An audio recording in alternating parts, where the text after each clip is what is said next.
Good morning, guys. It's Christina here. I hope you are having the most amazing day. If you are new to my channel, my name's Christina. I'm a naturopath, herbalist, life coach, as well as carnivore. And this is where I share about health and carnivore and all of those types of things, my own experience, as well as what I'm doing with my clients. So today I want to talk about pulse testing for allergies/intolerances.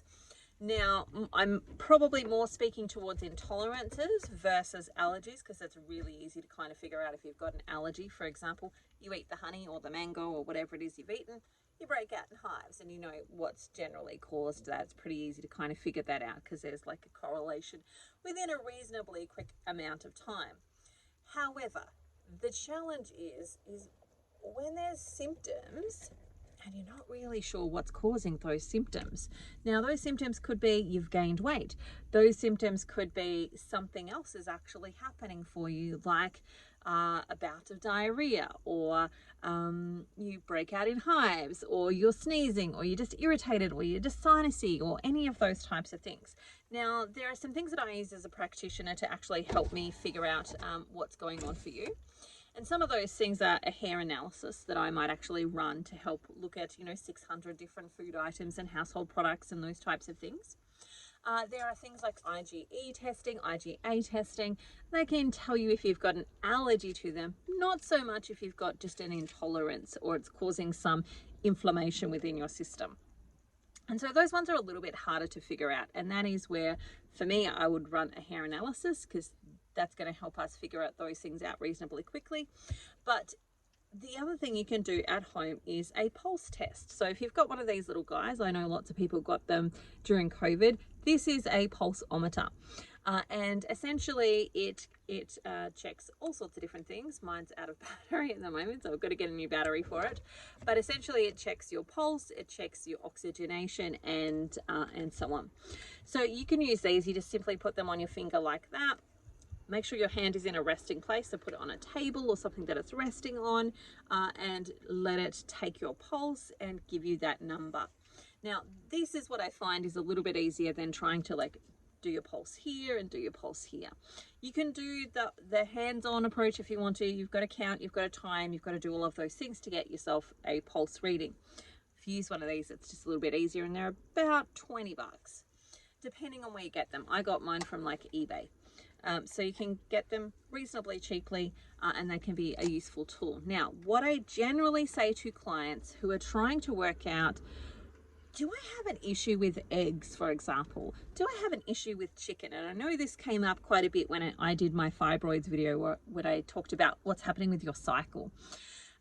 A lot of women in that section asked, should I stop eating chicken? I've heard that beef is hormony, it'll create hormones in me, etc., etc.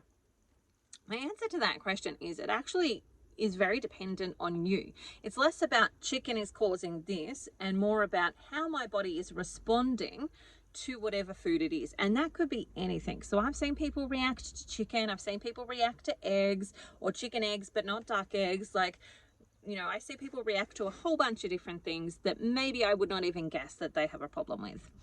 And so this is where the pulsometer can come in handy, especially if you're eating something like, the carnivore diet, and you're pretty strict and you're not eating things like herbs, like you're doing the strict carnivore diet, and you're just sticking to particular types of meat and eggs and cheese, where it's easy to have days where, let's say you're just eating chicken and butter for a day, for example. Well, you can do this little test and actually work out, is the chicken causing a problem, or is the chicken, me eating it this way, causing a problem, but when I do it this way, it's not? Because that can also be a big difference too. So it's about what individually is actually causing inflammatory responses in your body versus this food causes an inflammatory response, because it can be very, very different for people. So this is where the pulse test can come in handy. And this is where I would say to you, first of all, get your little pulsometer, be in a resting state. So don't just run around the house and then go, right now I'm going to test my pulse. Be like, okay, I'm just going to give myself a couple of breaths. I'm going to test my pulse. Write down what that pulse is. Then go and consume the food that you're wanting to test out. So if it's chicken, you might eat chicken and butter. you know, so you're either going to be the chicken or the butter. That's the problem if you're only eating those two things. Make sure you're eating everything else the same. So it's just water. You're not having anything else that's a problem, like you're not having electrolytes, you're not having anything else. You just want water and the thing that you're testing. Consume your food. So let's say it's chicken and butter. So you're going to consume your chicken and butter and salt. So there's going to be 3 things that you're testing. And then after you've eaten 10 minutes, set the timer, test your pulse again. And then again, 20 minutes after you've eaten, set the timer for another 10 minutes after that first 10 minutes and check your pulse again. Now what we're looking for is that your pulse did not raise higher than 10%. Now it might go up a little bit in that 10 minutes, but at the 20-minute mark it was okay. Or it might have gone up a little bit at the 10 minutes, but not over your 10%, but at 20 minutes it definitely went up. That's going to be an indication to us that if it has gone up, we're testing it again. So if it's only gone up once, so at the 10-minute mark or the 20-minute mark, we want to test it one more time. If it did not go up, if it did not raise over 10%, then we're good to keep eating that food. It did not create an inflammatory response. Our adrenals did not have to pump out some adrenaline to be able to protect us, so we're good to keep consuming that food. If it did raise higher, then we potentially, and I say potentially because there are some other indicators, like let's say a child has come in while you're in your 10-minute or 20-minute phase and went, oh my God, the chicken just lost its head.